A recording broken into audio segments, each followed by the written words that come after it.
Sir வணக்கம் sir. வணக்கம். Marshal மீடியாவுக்கு வணக்கம். திராவிட முன்னேற்ற கழகத்தில் கொங்கு இளைஞர் பேரவை கட்சி கூட்டணிக்காக இணைந்திருக்கிறது. அடுத்த கட்டமாக நீங்களும் தொகுதி பங்கீடுக்காக போவீங்க, அதெல்லாம் நடக்கும். எப்படியாவது திமுக கூட்டணியை வீழ்த்தியே தீர வேண்டும் என்ற கணக்கோடு தாவேகாவை இந்த கூட்டணிக்குள் கொண்டு வர, அதிமுக கூட்டணிக்குள் கொண்டு வர பிஜேபி, டெல்லி பிஜேபி ரொம்ப தீவிரமாக முயற்சி செஞ்சுக்கிட்டு இருக்கிறதா சொல்கிறாங்க. விஜய் பிடி கொடுக்காத மாதிரியும் சொல்கிறாங்க. எப்படி பார்க்குறீங்க? இல்லையா, இப்போ இந்தியாவை ஆளுகிற பாரதிய ஜனதா மோடி அரசு, என்டிஏ கூட்டணி, அதற்கு அதாவது ஒரு போட்டி அல்லது அரசியல் ரீதியாக அது ஒரு சவாலான ஒரு நாடுன்னா அது தமிழ்நாடு மாநிலம். கட்சின்னா அது திராவிட முன்னேற்ற கழகம். முதலமைச்சர்னா அது நம்முடைய தளபதி மு.க. ஸ்டாலின் அவர்கள் என்பதனால் எப்படியாவது 2021 வென்று 5 ஆண்டுகள் மக்கள் நல திட்டங்களை தந்து தமிழ்நாட்டில் தொடர்ந்து வெற்றி பெற்று வருகிற இந்தியா கூட்டணி தேசிய அளவில் தமிழ்நாட்டில் மதசார்பற்ற முற்போக்கு கூட்டணி. அப்போ தொடர்ந்து வெற்றிக்கு மேல் வெற்றியை பெற்று அது எடப்பாடி அதிமுகவானாலும் என்டிஏ பாஜக அணியாலையும் தோற்கடிக்க முடியாத ஒரு வெற்றி கூட்டணியாகவும், வெற்றிக்கு கூட்டணி அமைத்து ஆட்சியை தக்க வைத்து வருகிற திராவிட முன்னேற்ற கழகத்தை வீழ்த்துவதற்கு நீங்கள் மார்ஷல் கேட்ட மாதிரியே தமிழக வெற்றி கழகம் நடிகர் விஜயை இணைத்து கொண்டால் ஒரு கால் திராவிட முன்னேற்ற கழகத்தின் வெற்றியை தடுத்து விடலாம் என்று பாஜக விரும்பித்தான் இப்போ இந்த சிபிஐ வழக்கு, டெல்லி விஜயை அழைப்பது, ஜனநாயகன் திரைப்படத்தை முடக்கி வைத்து அவர்களோடு ஒரு நெருக்கடியை தந்திருப்பது, இதெல்லாம் நம்ம செய்தி பார்க்குறோம். ஆனால் தமிழக வெற்றி கழகம் விஜய் என்டிஏ கூட்டணியில் மோடி, அமித்ஷா, பாஜகவோடு கரம் கோர்த்து கொண்டு, எடப்பாடியோடு கரம் கோர்த்து கொண்டு களத்துக்கு வந்தாலும் தமிழ்நாட்டு மக்கள் விஜய் திராவிட முன்னேற்ற கழகத்தை, விஜய் இணைந்திருக்கிற என்டிஏ கூட்டணியால் வீழ்த்தவே முடியாது. ஏன்னா அது ஒரு ஜனநாயக சக்திகள் எல்லாம் ஓரணியில் திரண்டு இந்திய நாட்டின் நலன் கருதி அமைக்கப்பட்டிருக்கிற கூட்டணி, ஒரு கொள்கை கூட்டணியாக, ஒரு சித்தாந்த கூட்டணியாக திராவிட முன்னேற்ற கழகத்தின் தலைவர், தமிழ்நாட்டின் முதல்வர் தலைமையில் உறுதியான ஒரு அணியாகவும் இந்த அணி இருக்கிறதுனால் நடிகர் விஜய் தமிழக வெற்றி கழகம் என்டிஏ கூட்டணியில் இணைந்தாலும், எடப்பாடி, மோடி, அமித்ஷாவின் கரம் பற்றி வந்தாலும் ஒரு காலம் திராவிட முன்னேற்ற கழக அணியை இந்த 2026 சட்டமன்ற பொதுத் தேர்தலில் வீழ்த்த முடியாது. திராவிட முன்னேற்ற கழகம் அரசு முதல்வர் தொடர்ந்து 2வது முறையாக 2.0 கட்டாயமாக இந்த முறை 2026 சட்டமன்ற பொதுத் தேர்தலில் வென்று மீண்டும் முதல்வராக மு.க. ஸ்டாலின் தளபதி அவர்கள் பொறுப்பேற்கிறார். அதை யாராலும் தடுக்க முடியாது. மிகச்சிறந்த கொள்கைவாதி அப்படின்னு சொல்லிக் கொள்ளுகிற அந்த தமிழக வெற்றி கழகத்தின் தலைவர், அவங்க தொடர்கள் சொல்கிறாங்க, கொள்கை எதிரின்னு டிக்ளேர் பண்ண பாஜக கூட போவாங்கன்ற நம்பிக்கை உங்களுக்கு இருக்கா? இப்போ கூட அவங்க பேரம் பேசுகிறதாகவும் நாங்கள் அதுக்கு உடன்படவில்லைன்னா ஆதவ அர்ஜுனா அதனுடைய தேர்தல் பிரிவு பொறுப்பாளர் சொன்ன மாதிரிலாம் நம்ம செய்தி பார்க்குறோம். ஆனால் நீங்கள் சிபிஐ அலுவலகத்திலிருந்து வெளியே வந்த விஜய் அதற்கு முன்பு விமானத்தில் ஏறுகிற பொழுது அவர் ஒரு கத்திரிக்கோள் வைத்திருந்தார், மதுபுட்டிகள் வைத்திருந்தார் என்று 1 மணி நேரம் அவர்களுடைய விமானத்தை தடுத்து நிறுத்திய மத்திய அரசினுடைய நிறுவனங்கள், அவர் விசாரணைக்காக சிபிஐயினுடைய அலுவலகத்துக்குள்ளிருந்து வெளியே வருகிற பொழுது விலை உயர்ந்த சொகுசு காரில் அந்த காம்பவுண்ட், அதாவது நீங்கள் சிபிஐ மாதிரியான ஒரு மிக முக்கியமான விசாரணை புலனாய்வு அமைப்பினுடைய அலுவலகத்துக்குள் காம்பவுண்டுக்குள்ளிருந்தே ஒரு தேரில் பவனி வருவதைப் போல, ஒரு மணமகள் ஊர்வலத்தை நடத்துவதைப் போல சொகுசு காரில் மகிழ்ச்சியோடு தம்ஸ்அப் விரலை வெற்றியாக காட்டிக்கொண்டு ஊர்வலமாக வருவதற்கு அனுமதிக்கிறதும், அங்கே காவலர்கள் சிரித்து மகிழ்வதையும் ஒரு செய்தியாக பார்க்கும் பொழுது, ஒரு கால் இப்போ இந்த ஜனநாயகன் படம் முடக்கி வைக்கப்பட்டிருந்த நிலையில் அது இன்று தணிக்கை குழு ஆய்வுக்கு எடுத்துக்கிற மாதிரியெல்லாம் இன்றைக்கி செய்தி பார்க்குறோம். அப்போ ஒரு கால் விஜய் பாஜகவின் கட்டுப்பாட்டுக்குள் பிடிக்குள் சிக்கி அவர்களுடைய வழிகாட்டுதலில் தன் அரசியல் நகர்வை நகர்த்துவதற்கு அவர் இசைவு தெரிவித்து விட்டார் என்று தான் தனியரசு பார்க்குறேன். நான் ஏற்கனவே தனியரசு விஜய் குறித்து அல்லது ரஜினி குறித்து அல்லது பல்வேறு அரசியல் நிகழ்வுகள் குறித்து நான் அனுமானித்தது எதுவும் பிழையாக போனதில்லை. அதே மாதிரி விஜயால் பாஜகவை, மோடி அரசை ஒரு காலும் எதிர்க்க முடியாது. எதிர்க்க துணிவற்ற வக்கற்றவர் தான் விஜய், தமிழக வெற்றி கழகம் என்பது எனக்கு தனியரசுக்கு மிக ஆழமாக தெரியும். நான் சொன்னதைத்தான் இன்னைக்கு வரைக்கும் விஜயால பாஜகவை, மோடியை, அமித்ஷாவை, அந்த அரசை எதிர்த்து ஒரு வார்த்தை கூட பேசாத தமிழக வெற்றி கழகம் விஜய் இப்பொழுது படத்தை முடக்கி வைத்திருந்த பொழுதும், அவரால் சிபிஐ விசாரணைக்கு அழைத்த பொழுதும் பாஜக குறித்தோ, மோடி குறித்தோ, அந்த என்டிஏ அரசு குறித்தோ, அணி குறித்தோ இன்று வரை வாய் திறக்க முடியாமல் தமிழக வெற்றி கழகம் மௌனித்திருப்பது அஞ்சி முடங்கி கிடக்கிறதை எண்ணி பார்த்தால், எடப்பாடியை போல அண்ணா திராவிட முன்னேற்ற கழகம் எப்படி அப்படி ஒரு கட்டுப்பாட்டுக்குள் இருக்கிறதோ, எப்படி எடப்பாடி பாஜகவின் கண்ணாசிவுக்கு காத்திருக்கிறாரோ, அதிமுக பாஜகவின் ஒரு கிளை அமைப்பாக செயல்படுகிறதோ, அதை போலவே இன்னொரு கட்சி தமிழக வெற்றி கழகமும் இந்த விஜயும் பாஜகவின் கட்டுப்பாட்டுக்குள் ஒரு துணை அமைப்பாக செயல்படுவதை உறுதி செய்கிறது இந்த காட்சிகள், நிகழ்வுகள் என்பதை பொருத்தி பார்க்கிற பொழுது கட்டாயமாக பாஜகவின் பிடியிலிருந்து விஜயால் மீள முடியாது. பாஜகவின் கண்ணாசிவுக்கும் வழிகாட்டுதலுக்கும் இரையாகிவிட்டார் விஜய். ஆகவே விஜய், எடப்பாடி, மோடி 3 பேரும் சேர்ந்து வந்தாலும் தமிழ்நாட்டு மக்கள் இந்த அணியை, அதாவது தமிழ்நாட்டு மக்களுக்கு எதிரான ஒரு வடநாட்டு அணியை கட்டாயமாக நிராகரிப்பார்கள். மதம் சார்ந்த, பெரும்பான்மை வாதம் சார்ந்த, மதத்தின் பெயரால் மக்களை பிரிக்கிற அணியை, சாதியின் பெயரால் மக்களை பிரிக்கிற அணியை, தமிழ் இனத்துக்கும் தமிழ் மொழிக்கும் பகுத்தறிவுக்கும் எதிரான அந்த அணியை கட்டாயமாக, அதாவது விஜய், எடப்பாடி, மோடியை தோற்கடிப்பார்கள். அவர்கள் ஒன்றாக சேர்ந்து வந்தாலும் தோற்கடிப்பார்கள். ஒரு கால் தமிழக வெற்றி கழகம் விஜய் பிடிவாதமாக என்று தனித்தே நின்றாலும் தமிழ்நாட்டு மக்கள் தோற்கடிப்பார்கள். ஆகவே தமிழக வெற்றி கழகம் தனித்து அணி சேர்த்து நின்றாலும், என்டிஏ கூட்டணியில் பாஜக, அதிமுக தலைமையில் பரிவாரங்கள் அணி சேர்ந்து வந்தாலும் தமிழ்நாட்டு மக்கள் திராவிட முன்னேற்ற கழகத்தின் தலைமையிலான மதசார்பற்ற முற்போக்கு கூட்டணியை தான் ஆதரிப்பார்கள். ஆகவே விஜயினுடைய இந்த நடவடிக்கைகளால் நமக்கு ஒன்றும், இந்த அணிக்கு ஒன்றும் பாதிப்பில்லை.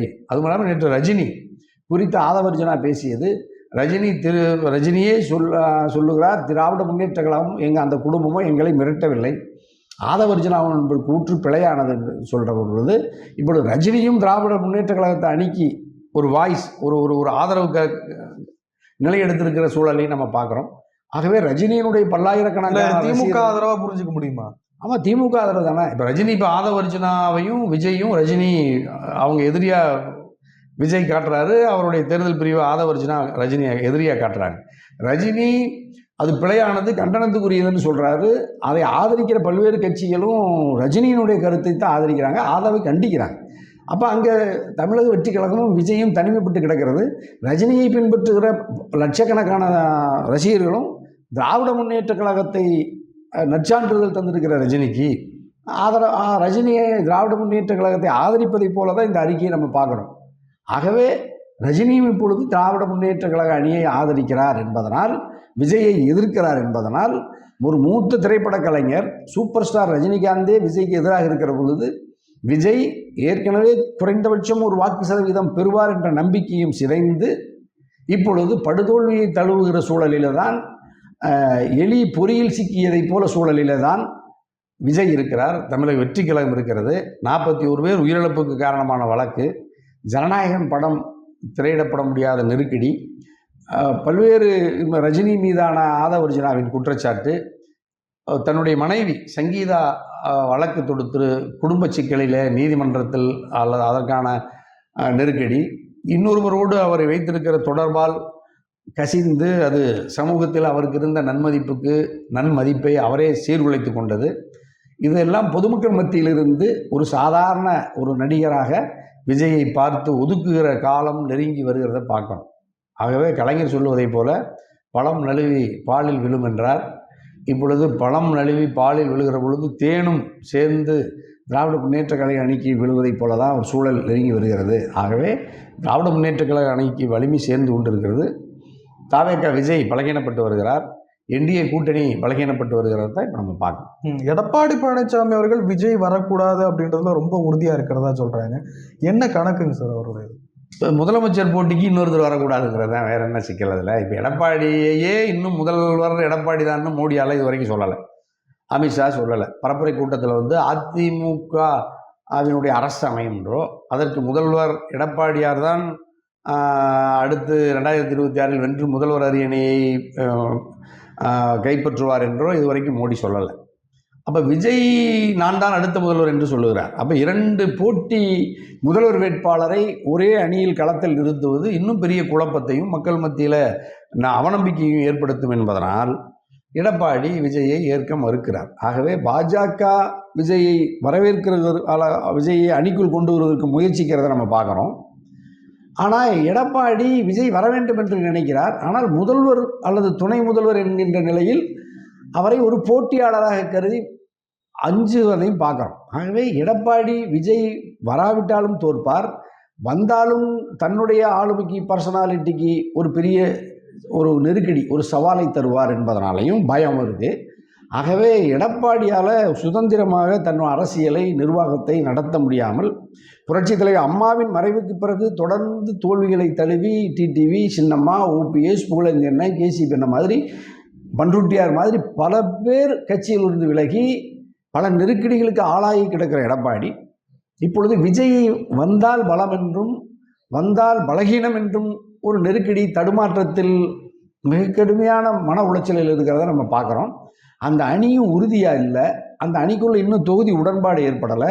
ஆகவே அந்த அணியை ஒரு போட்டியாகவே தமிழ்நாட்டு மக்கள் கருதவில்லை அப்படிங்கிறது நம்ம களத்தில் பார்க்குறோம். ஆகவே விஜயின் வருகையால் எடப்பாடியினுடைய முதல்வர் கனவுக்கு ஆபத்து. ஆகவே எடப்பாடி அச்சப்படுகிறார். இல்லை, இன்னொரு விஷயம், சிவி சண்முகம் அவர்கள் நேற்று நடந்திருக்கக்கூடிய ஒரு ஆர்ப்பாட்டத்தில் ஒரு கருத்து ஒன்று பேசுகிறாரு. ஒரு சினிமா நடிகையை தொடர்புபடுத்தி முதலமைச்சருடைய ஒரு திட்டத்தை தொடர்புபடுத்தி பேசுகிறார். அந்த கருத்தை கவனிச்சிங்களா? ஒரு மூத்த சிறந்த நிர்வாகி தான் சட்டத்துறை அமைச்சராக இருந்தார். அண்ணன் ஒரு மிகச்சிறந்த சட்டமன்றவாதிங்கிறதுல என்ன நான் அவரை 10 ஆண்டுகள் பார்த்துருக்கேன் சட்டமன்றத்தில். ஆனால் பொது மேடைகளில் சில நேரங்களில் உணர்ச்சி வசப்பட்டு எதிரிகளை கடுமையாக, அதாவது அரசியல் எதிரணியில் இருப்பவர்களை கடுமையாக தாக்குறது அவருடைய இயல்பான குணம்தான். அதில் அவர் அரசினுடைய திட்டம், மாண்புமிகு முதல்வரின் திட்டம் கனவை சொல்லுங்கள் நிறைவேற்றுங்கிற ஒரு மிகச்சிறந்த திட்டம் உலகத்திலேயே எந்த அரசும் எந்த நாட்டிலும் இல்லாத ஒரு திட்டத்தை தந்தார். அது ஏழை எளிய உழைக்கும் மக்களினுடைய கண்ணீரை துடைப்பதற்கான கனவு, நாட்டின் வளர்ச்சிக்கான கனவுகளை சொல்லுங்கள்னு ஒரு முதல்வர் பொறுப்புணர்ச்சியோடு சொல்லுகிறார். 100 ஆண்டுகள் பழமையான ஒரு சித்தாந்த பேரியக்கத்தினுடைய தலைவராக இருந்து, நாட்டின் முதல்வராக இருந்து, நாட்டு மக்களினுடைய வளர்ச்சிக்கான கனவுகளை, மக்களினுடைய துன்பம், துயரம், கண்ணீரிலிருந்து மீட்பதற்கு அன்பு, அமைதி, நல்வாழ்வு குறித்து தன்னுடைய கனவுகளை சொல்லும்படி முதல்வர் அறைகூவல் விடுக்கிறார். நாட்டு மக்கள் அதற்கான கருத்துக்களை, அதற்கான செயல்களை வகுக்கும்படி முதல்வரிடத்தில் வேண்டுகோளாக வைக்கிறத நம்ம பார்க்குறோம். ஆனால் ஒரு எதிர்க்கட்சியினுடைய மிக முக்கியமான ஒரு மூத்த தலைவர், முன்னாள் அமைச்சர், அதிமுகவின் முன்னணி தலைவர்களில் முதன்மையானவர் அண்ணன் சி. சண்முகம் மிக கடுமையாக ஒரு திரைப்பட முன்னணி நடிகையை வேண்டும் என்று கேட்டால் முதலமைச்சர் தருவாரா என்பதெல்லாம் அரசியலினுடைய கட்டுப்பாட்டை எல்லை மீறி ஒரு விமர்சிக்கிறார், அல்லது அவருடைய பொறுப்புக்கு மிக கடுமையான தாழ்வான பார்வையை, கருத்தை பதிவு செய்திருக்கிறார் என்பதனால் ஒரு பெண்ணை அல்லது அது ஒரு வேண்டுமென்றால் வாங்கி தருவீர்களா என்றால் அவருடைய கண்ணியத்தை அது கேள்விக்குறியாக்குகிறது. அவர் ஒரு குடும்ப தலைவியாக இருக்கிறார். நயன்தாரா முன்னணி நடிகை, மக்களால் லட்சக்கணக்கான கோடிக்கணக்கான மக்களால் பெரிதும் மதிக்கப்படுகிற ஒரு சிறந்த நடிகர், கலைஞர் சகோதரி நயன்தாரா. அவரோடு தொடர்புபடுத்தி இப்படிப்பட்ட கருத்துக்களை பேசி அந்த கூட்டத்தை சிரிக்க வைப்பது என்பது ஒரு ஆரோக்கியமான அரசியல் பிரச்சார யுக்திக்கு மிக கடுமையான தாழ்வு என்பதனால் அது கண்டனத்துக்குரியது, திரும்ப பெற வலியுறுத்தப்பட்டது. அண்ணன் சி. சண்முகம் அவர்களும் அதை திரும்ப பெற்றுக்கொண்டார்.